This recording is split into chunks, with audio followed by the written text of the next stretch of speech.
Oi, meu nome é Milena Trindade Marques e eu vou falar sobre Atenas, particularmente sobre onde se localiza Atenas, sua economia e seu regime. Atenas se localiza na Ática, a sudeste da Península Grega Central. Seus solos são muito pobres, por isso muitas vezes a colheita de trigo e cevada não são suficientes para suprir a necessidade da sua população inteira. Porém, eles têm uma indústria muito grande de vinho e azeite, pois as suas colinas favorecem muito o plantio de uva e oliveiras. O comércio marítimo de Atenas é muito bom, pois seu porto tem uma localização privilegiada, o que consequentemente ajuda no comércio e na economia. Atenas em si era um país aristocrático, ou seja, as terras estavam nas mãos de pessoas ricas e poderosas, como os nobres, etc. Em Atenas havia um conselho que se reunia nas colinas, onde eles aplicavam justiça de acordo com seus interesses. Enquanto isso, os pobres eram praticamente escravos das dívidas. Lutas entre classes populares levaram com que Dracon atuasse como legislador, e sua função era fazer com que as leis sejam conhecidas pelo povo e redigir as leis. Porém, isso não acabou com todo o problema, então ameaças de guerras civis continuaram a serem feitas. Conte ateniano resolveu favorecer o desenvolvimento da indústria e do comércio. Ele também perdoou as dívidas de camponeses e acabou com a escravidão por endividamento, que era basicamente você pagar suas dívidas com trabalho escravo. O regime aristocrático de Atenas demorou muito para acabar, mas acabou, em parte devido ao aumento do comércio marítimo, que fez com que os comerciantes tiveram um maior poder. Olá, meu nome é Alice de Melo Alves e hoje eu vou explicar um pouquinho sobre a experiência democrática de Atenas. Então, durante os períodos de 560 a 527, Atenas viveu sob o governo do tirano Pisistrato. Naquela época, o tirano não era visto como uma coisa tão ruim quanto hoje. Era só como se a pessoa estivesse acima da lei. Então, durante o período que Pisistrato esteve no governo, ele teve um grande apoio popular, ele favoreceu a cultura e o crescimento econômico ateniense. Foi ele quem pediu a transcrição dos poemas Ilíada e Odisseia, que até então eles eram apenas transmitidos oralmente. Ele também confiscou algumas terras dos nobres, possibilitando um maior número de pequenos proprietários na época.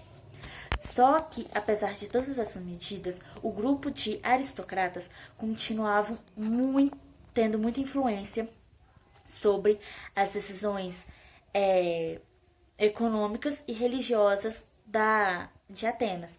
Então, Clístenes, considerado o pai da democracia, criou a nova bulé, que a antiga bulé era composta por 400 membros e o único requisito para se participar dessa bulé era que você fosse um homem, fosse filhos de pai e mãe atenienses e tivesse terras. Então, Clístenes criou a nova bulé, que era composta por 500 membros, e esses 500 membros eram escolhidos de uma forma diferente. Esses 500 membros eram escolhidos a partir da divisão do território ateniense em 10 partes. Essas partes elas eram escolhidas de acordo com a sua localização geográfica. Então, cada uma dessas 10 território ateniense foram divididos em 10 tribos e cada uma dessas 10 tribos se ajudavam entre si. Essas 10 tribos também tinham 50 líderes cada uma e eles faziam parte da bulé. E qualquer um desses políticos, se podemos considerar assim, que formavam a bulé, dessas pessoas que formavam a bulé com 500 membros, não fizessem o que o povo pedia, se não atendesse aos desejos do povo, ele era julgado através do ostracismo, que era um processo, era um julgamento que as pessoas escreviam em vasos quebrados, tipo assim, em restos de jarros, essas coisas assim quebrados, que decidiam se o político seria exilado ou não por 10 anos da política. Oi, meu nome é Bárbara Vitória Dias de Carvalho e eu vou falar sobre as leis atenienses. Havia cerca de 42 mil cidadãos com direitos a comparecer à Assembleia, mas a praça de reuniões não comportava esse número de homens. Assim, embora houvessem 42 mil cidadãos, não mais que 25 mil votavam, e em geral muito menos pessoas tomavam parte na democracia da Assembleia democracia direta. Embora todos os cidadãos tivessem o poder da palavra à Assembleia, na prática eram os líderes a falar, pois o povo soberano se reduzia de fato a uma minoria de cidadãos que tinham a possibilidade de assistir regularmente às sessões dirigidas por alguns homens mais influentes. Na democracia ateniense, 2 tipos de leis deviam ser respeitadas: as leis consideradas divinas, dadas pela tradição, que não podia ser alterada por homens, como a proibição de matar os próprios pais ou casar-se com familiares, tipo irmãos. E havia também as leis como feitas pelos homens, que todos conheciam e eram reproduzidas por escrito em inscrições monumentais, para que todos pudessem ver. Neste sentido, era chamado de nomos, um conceito tão essencial que está conosco até hoje, e em muitas palavras, como economia. A lei humana racional tem uma lógica e pode ser modificada pela decisão racional das pessoas. No entanto, para que não fossem havia um conselho ou senado composto de pessoas que se dedicavam o ano inteiro a analisar todo tipo de questão, projetos de lei, supervisão da administração pública, de diplomacia e dos assuntos militares, e aconselhar sobre os temas de interesse público. As reuniões do Senado eram públicas e suas funções principais eram receber e enviar projetos do decreto para a Assembleia, aconselhar os magistrados e redigir decretos. Em Atenas, o nome bulê, eu acho que é assim que se pronuncia, remete à troca de ideias. Os conselhos, enquanto em Esparta, o nome gerúsia quer dizer conjunto de velhos. Como os participantes do conselho ateniense tinham que ficar um ano no cargo, dedicando-se a reuniões diárias, adquirindo o direito a receber uma ajuda de custo. Como se pagava pouco, havia mais candidatos ricos do que pobres. Eu sou a Laísa Vieira Luzada e vim aqui falar um pouquinho sobre Atenas para vocês. Então, os magistrados eram aqueles homens que executavam as decisões da Eclésia da Bulê. Eles tinham o poder de manter a ordem e o respeito sobre as leis e os decretos lá.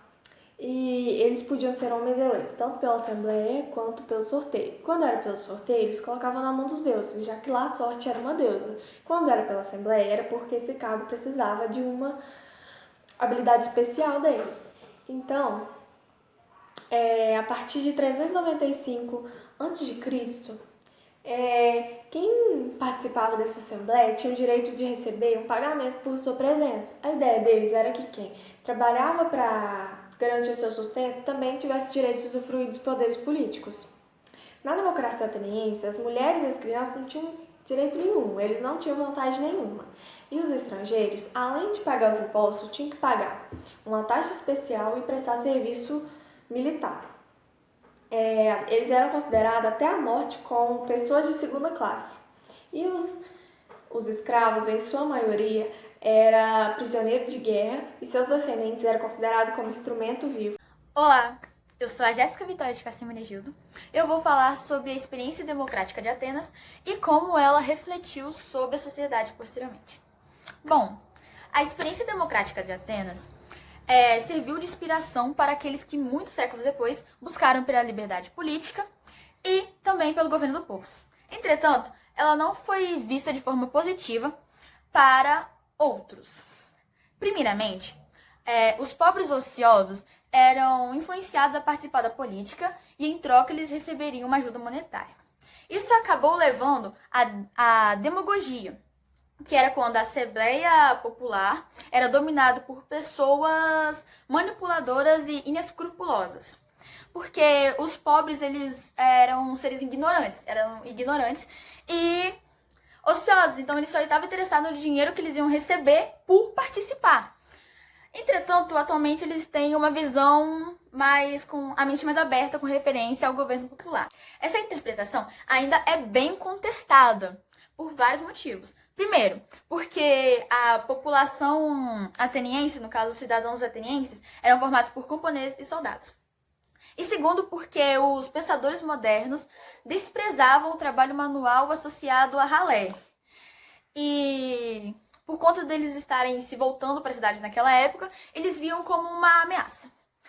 Entretanto, teve um poeta do século VII a.C., que foi o Hesíodo, que ele dizia que não há vergonha no trabalho, mas há vergonha na ociosidade. E realmente ele estava certo, porque aquelas pessoas, os trabalhadores, eles tinham orgulho do que eles eram o grosso de Atenas. Então era eles que realizavam a parte pesada. Em 4 a.C., no caso, no século IV a.C., a democracia de Atenas foi derrubada, foi simplesmente acabada. E no fim da guerra de Peloponeso, em 404 a.C., Atenas foi tomada por 30 oligarcas. Eles fizeram uma restauração na democracia de lá, só que eles não ficaram muito tempo no poder. Entretanto, eles mostraram para Aristóteles a importância da classe média e sua participação na política. Bom, Atenas era basicamente o que bancava a prosperidade de Atenas era a exploração do império, que era por exemplo, tinha aproximadamente 200 cidades império que forneciam matéria-prima e tributos para Atenas. Era o que bancava a vida de festas, as suas grandes frotas, as suas construções. E basicamente 60% de todo o recurso de Atenas vinha dos ingressos das áreas do império. Então foi isso que gerou a possibilidade de o desenvolvimento daquelas grandes construções, o desenvolvimento da arte e da letra. Mas também garantiu a participação dos pobres na política, porque eles eram os beneficiários diretos da exploração do império. Contudo, podemos concluir que a potência de Atenas era baseada na exploração de seus aliados e a democracia era um regime direto que propunha a escravidão e a exploração de outros gregos. Como podemos ver, então, a sociedade ateniense, a sociedade de Atenas, nunca houve igualdade entre todos e nem igualdade entre as cidades imperiais, as cidades do império. Muito obrigada pela sua atenção e o nosso trabalho vai ficando por aqui.